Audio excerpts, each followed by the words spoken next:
구독, 좋아요, 알림 설정, 댓글 부탁드립니다. 미분양이 다시 늘어나고 있습니다. 10개월 만에 12월 달에 미분양이 증가한 상황으로 나왔고, 또 순식간에 증가해서 6만 호 이상의 미분양이 났다. 근데 이게 일시적인 현상이냐 아니면 장기적인 현상이냐, 이런 부분을 확인을 해봐야 되겠죠.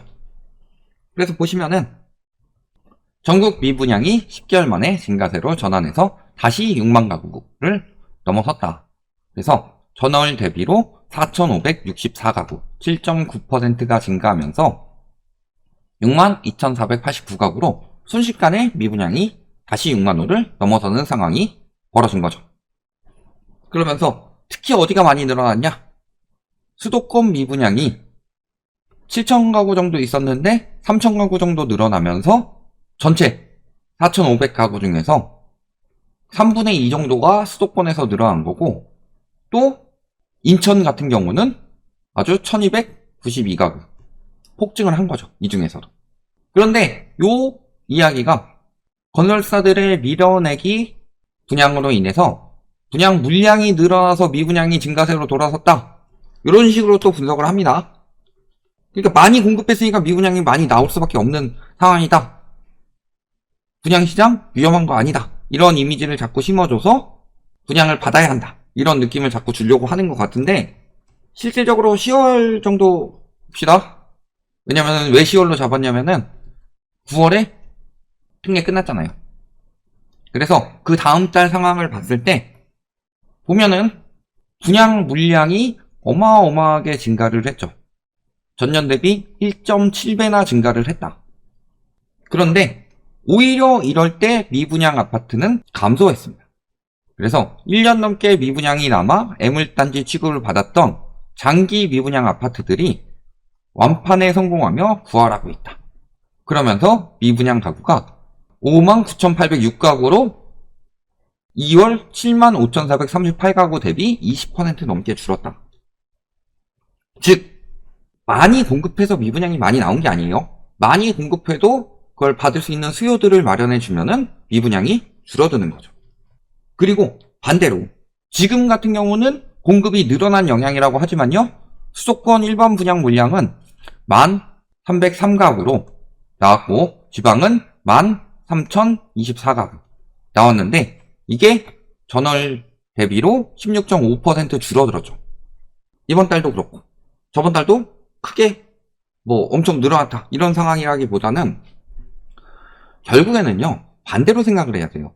밀어내기 분양이 왜 나오느냐, 왜 분양 물량이 많이 나오느냐, 이런 부분을 생각을 하셔야 되는데, 분양 물량이 많이 나오는 거는 분양이 될 거라고 생각해서 그러는 거예요. 잘 생각해보세요. 예를 들어서 신라면은 잘 팔리니까 막 엄청 찍어내는 거예요.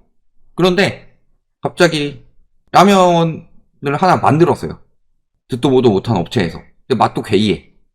그런 데서 라면을 이렇게 팔릴 거라고 생각하고 막 이렇게를 만드느냐? 아니죠. 처음에는 어느 정도 만들었다가 손실이 날 수가 있으니까 조금만 만드는 거잖아요. 그런 거랑 똑같다고 보시면 돼요. 많이 만드는 이유는 잘 팔리니까 많이 만드는 거고, 조금 만드는 이유는 안 팔리니까 조금 만드는 거예요. 그러니까 공급 부족이라는 게 말이 안 되는 게, 공급이 왜 줄어들었냐? 수요가 없으니까 공급을 줄이는 거예요.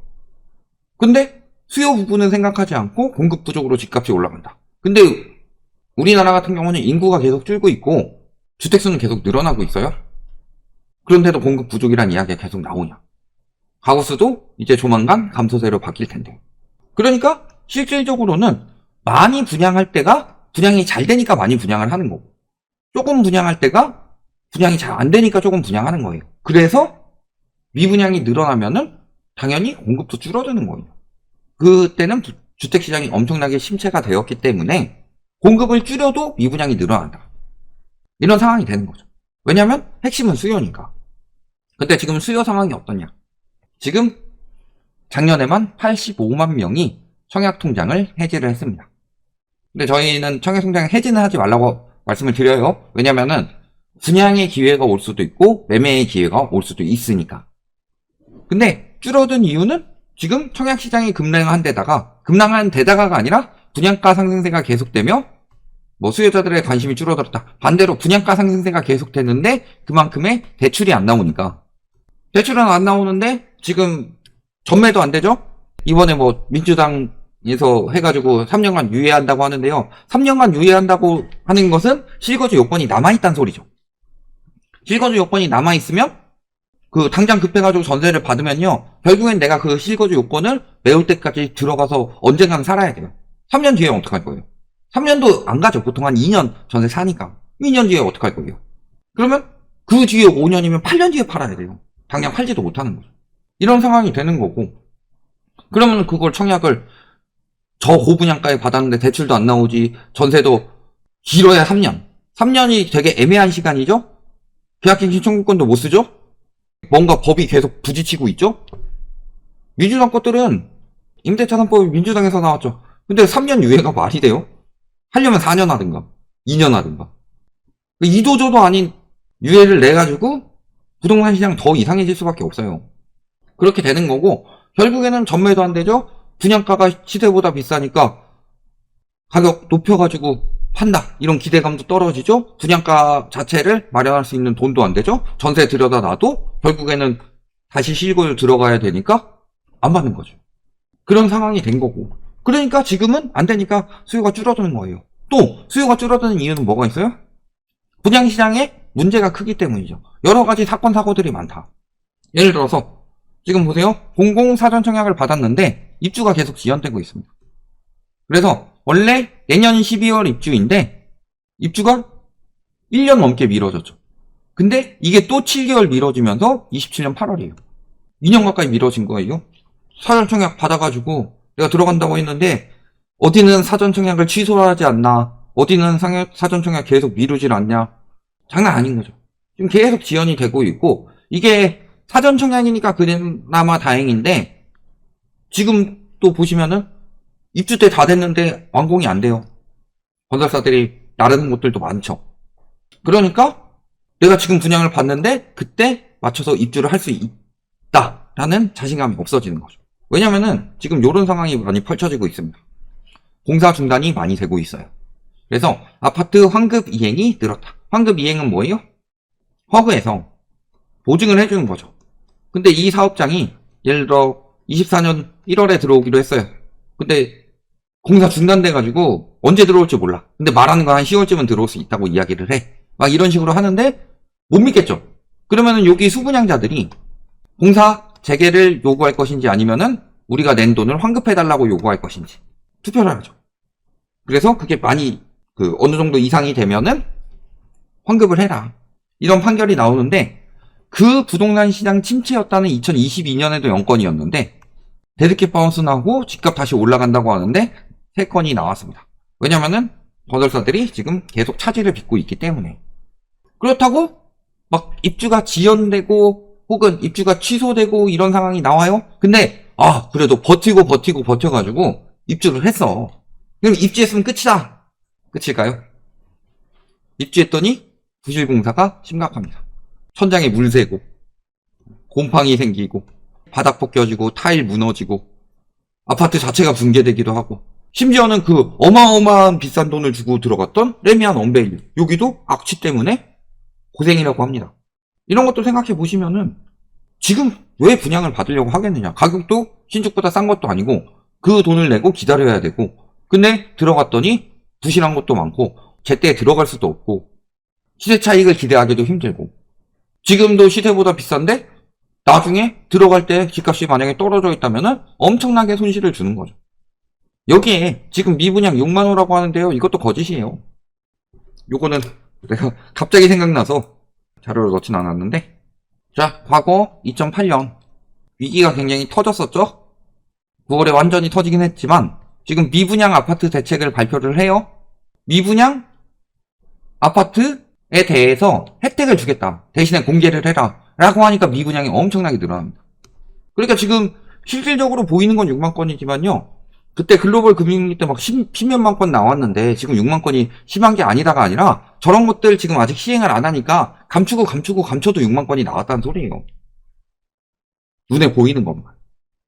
이게 부동산 시장이 굉장히 크게 무너지고 있다는 소리죠. 그것도 작년에는 진짜로 1.3 대책으로 다 풀어주고 그 다음에 중도금 대출도 완화해주고 뭐 전매 제한도 풀어주고 이런 식으로 해서 어찌저찌 다 살려놨는데 그마저도 오래 못 가고 금방 꺼졌다는 거죠. 분양 정책이 더 강화된 거 있어요? DSR 강화. 중도금 대출에 DSR 들어가요? 그럼 결국엔 잔금 때나 되는 DSR 특례 보금자리론이든 50년 주담대든 그런 것들 규제했는데 분양시장도 무너져요. 왜? 무너질 수밖에 없게 해놨으니까. 가격은 비싸고 기껏 해야지 실거주 하나 안 풀린 거 말고는 다 완화됐었는데 그걸로 마지막 수요들 다 끌어다가 썼을 뿐이다. 그러니까 일부 수요들은 거기 끌려가고 있었던 거고 작년에 분양받은 사람들 중에서 거의 60% 가까이가 40대 미만이라고 합니다. 20, 30대가 받았다는 소리예요. 그리고 대부분은 분양도 망했네 라고 하고 청약분양 포기하고 있는 거고 그러니까 마지막 수요들 다 끌어다 썼으니까 이제 안 되는 거예요. 결국에는 분양시장마저도 그렇게 끝까지 버티다가 이제 무너지고 있는 거고 매매시장은 그 전부터 무너졌고 전세시장도 이제 슬금슬금 붕괴 기미가 보이고 있죠. 그러니까 부동산 시장에 지금 모든 축이 무너지고 있어요. 빌라 시장 말할 것도 없고 오피스텔 무너지고 있고 상가도 워낙 무너지니까 최근에 상가도 규제 풀었죠. 이런 것들 보셔라. 그러면은 아파트 시장 붕괴될 수밖에 없죠. 미분양이 늘어나고 있다는 건 마지막 최후의 고루가 늘어나고 있다는 소리예요. 이런 부분들 잘 생각해 보시면은 미분양이 또 부동산 붕괴가 되고 있는 또 하나의 지표이다. 그런데 분양시장도 저렇고 매매시장도 심각하다. 그러면 앞으로 지금 뭐 GTX니 뭐 또 실거주 여건 뭐 유예되니 또 오늘은 또 그걸로 엄청 부추기더라고요. 1기 신도시 뭐 30층 짓는다 70층까지 짓는다 이런 걸로 해가지고 재건축 일산이나 분당 집값 띄우나 이런 식으로 계속 부추긴다고 하더라도 통할 수가 있냐. 왜 GTX 이야기가 벌써부터 사그라들었을까요? GTX 기사가 요즘에 잘 안 뜨죠. 며칠 되지도 않았는데 과거에는 GTX 한 번 발표하면 몇 달씩 끌었는데 이게 지금 현재 부동산 시장의 실태다. 이미 붕괴되고 있다. 이미 붕괴되고 있고 이게 청약시장. 그나마 적은 돈으로 시작해서 그때쯤에는 어떻게든 되겠지라고 생각할 수 있는 그 청약시장까지도 번졌으니 매매시장은 어떻게 되겠냐. 이런 것들이 다 보일 것이다. 이렇게 보시면 되겠습니다.